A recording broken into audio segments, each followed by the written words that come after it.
Dans un premier temps, on va étudier les sociétés de personnes ou par intérêt. Dans un deuxième temps, on va nous approfondir dans l'étude des sociétés de capitaux. Et enfin, on étudiera la SARL. Commençons par les sociétés de personnes ou par intérêt.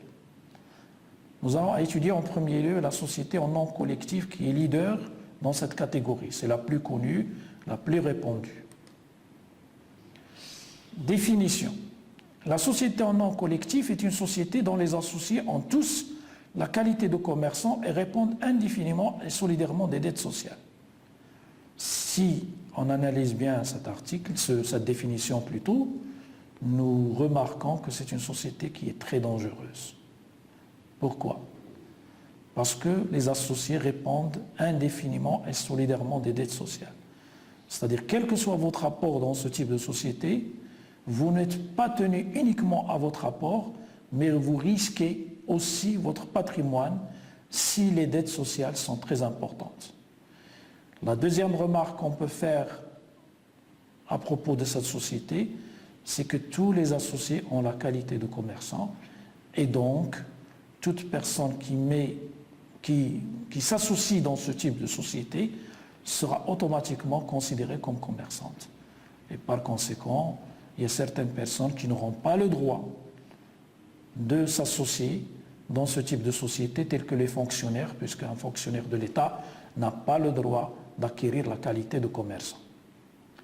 Ce type de société est désigné par une dénomination sociale à laquelle peut être incorporé le nom d'un ou plusieurs associés et qui doit être précédé ou suivi immédiatement de la mention société en nom collectif. On va voir les caractéristiques de cette société, puis ses formalités de constitution, son fonctionnement et enfin sa dissolution. Commençons par les caractéristiques de la société en nom collectif. Nous avons 4 éléments principaux qui caractérisent cette société. Le premier élément, c'est le caractère personnel très marqué. C'est ce qu'on appelle l'intuitu personae. C'est une terminologie latine. Qu'est-ce que cela veut dire? Ça veut dire que la société en nom collectif constitue le type même de la société de personnes. En règle générale, les associés sont peu nombreux, se connaissent et se font mutuellement confiance. La conséquence principale de cette caractéristique est l'incessibilité des parts sociales sans l'accord de tous les associés. Deuxième caractéristique, c'est la dénomination sociale. La société en nom collectif est désignée par une dénomination sociale à laquelle peut être incorporé le nom d'un ou plusieurs associés et qui doit être précédé ou suivi immédiatement de la mention société en nom collectif. Attention, remarque, toute personne qui accepte en connaissance de cause que son nom soit incorporé à la dénomination sociale est responsable des engagements de celle-ci dans les mêmes conditions applicables aux associés.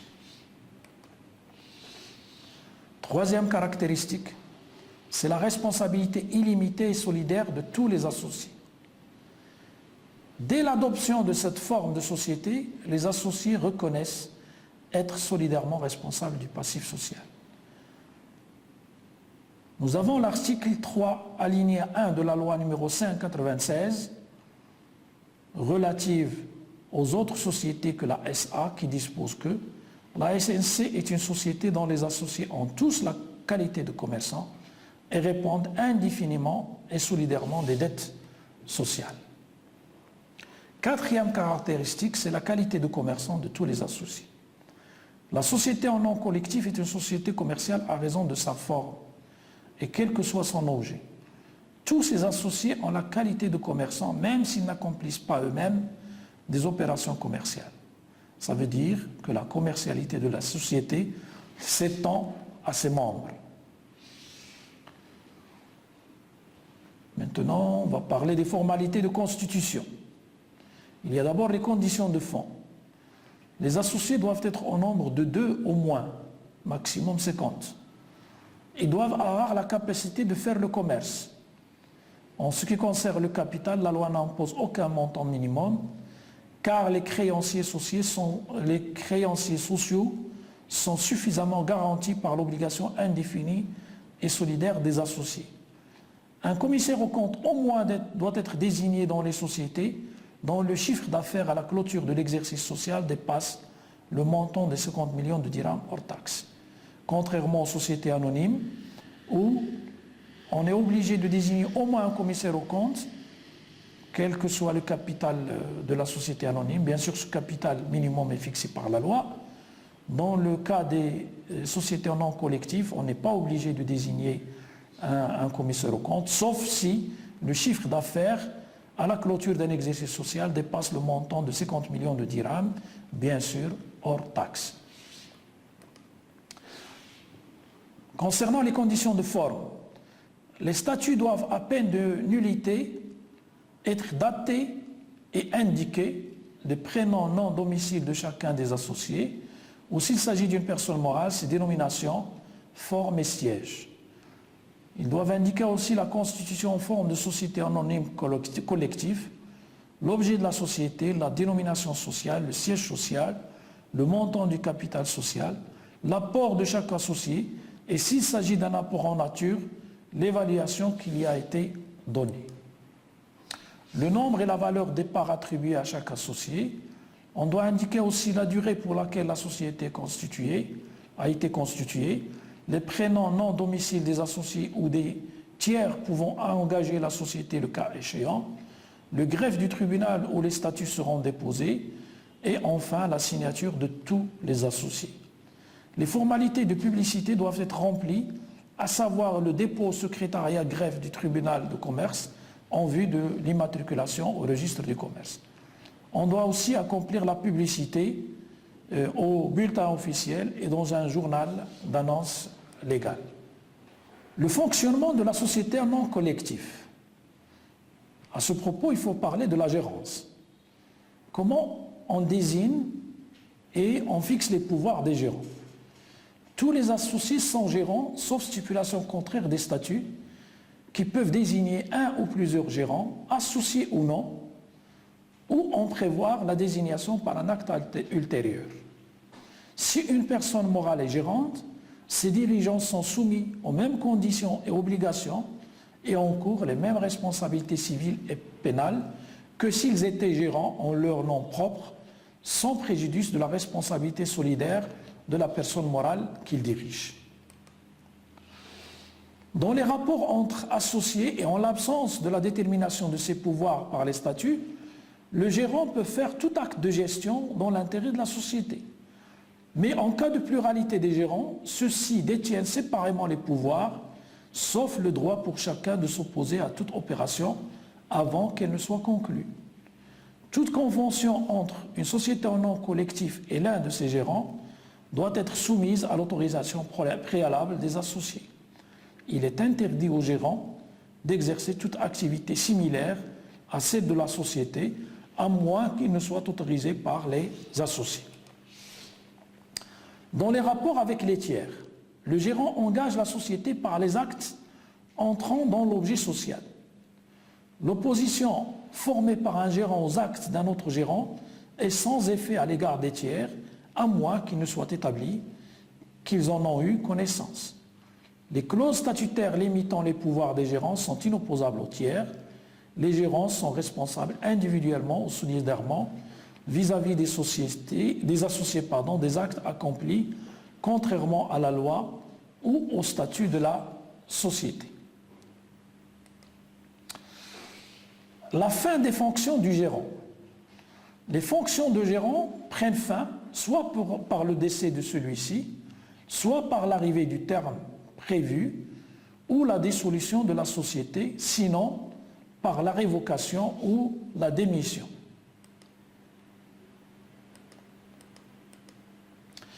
Le rôle des associés dans la gestion. Les décisions qui excèdent les pouvoirs reconnus aux gérants sont prises à l'unanimité des associés. Les statuts peuvent également prévoir que les décisions sont prises par voie de consultation écrite si la réunion d'une assemblée générale n'est pas demandée par l'un des associés. Pendant le délai de 15 jours qui précède l'assemblée, l'inventaire est tenu au siège social à la disposition des associés.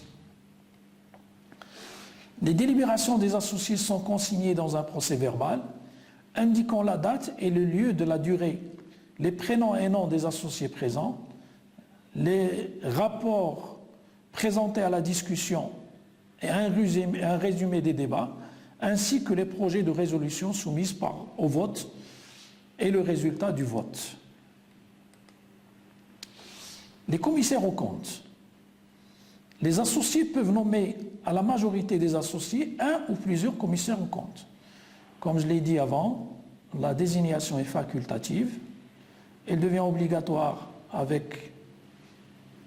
si on atteint un chiffre d'affaires, mais les associés peuvent décider de nommer un commissaire aux comptes s'ils jugent que cela est utile.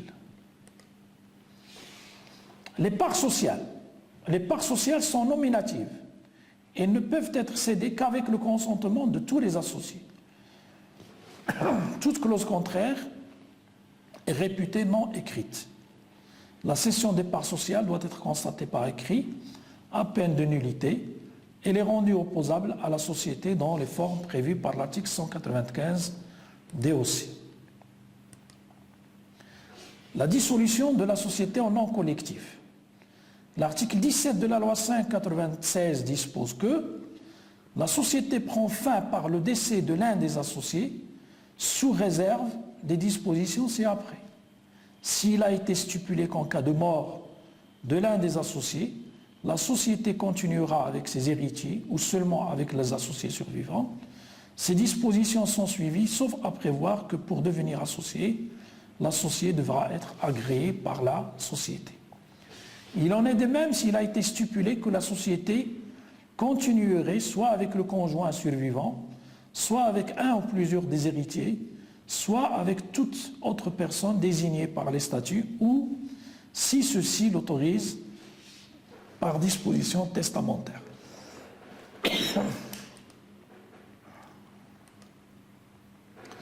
En cas de continuation de la société et si l'un ou plusieurs des héritiers de l'associé sont mineurs, non émancipés, ceux-ci ne répondent des dettes sociales qu'à concurrence des forces de la succession, de leur auteur et proportionnellement à l'émolument de chacun. En outre, la société doit être transformée dans le délai d'1 an à compter du décès en société commandite dont le mineur devient commanditaire. À défaut, elle est dissoute, sauf si le mineur atteint la majorité dans ce délai. La société en nom collectif peut également être dissoute par les causes énumérées à l'article 1051 DOC qui stipule que la société finit par l'expiration du terme fixé pour sa durée ou par l'accomplissement de la condition ou autre fait résolutoire sous laquelle elle a été contractée, ou bien par la réalisation de l'objet en vue duquel avait été contractée, ou par l'impossibilité de la réalisation. Elle peut prendre fin aussi par l'extinction de la chose commune ou la perte partielle assez considérable pour empêcher une exploitation utile. Elle peut prendre fin aussi par le décès, l'absence déclarée, l'interdiction pour infirmité d'esprit de l'un des associés, par la déclaration de la faillite, mais la faillite n'existe plus en droit marocain, on parle donc je vais la remplacer par la liquidation judiciaire, par la volonté commune des associés, par la renonciation d'un ou plusieurs associés, lorsque la durée de la société n'est pas déterminée, soit par le contrat, soit par la nature de l'affaire qui en fait l'objet, par autorité de justice dans les cas prévus par la loi.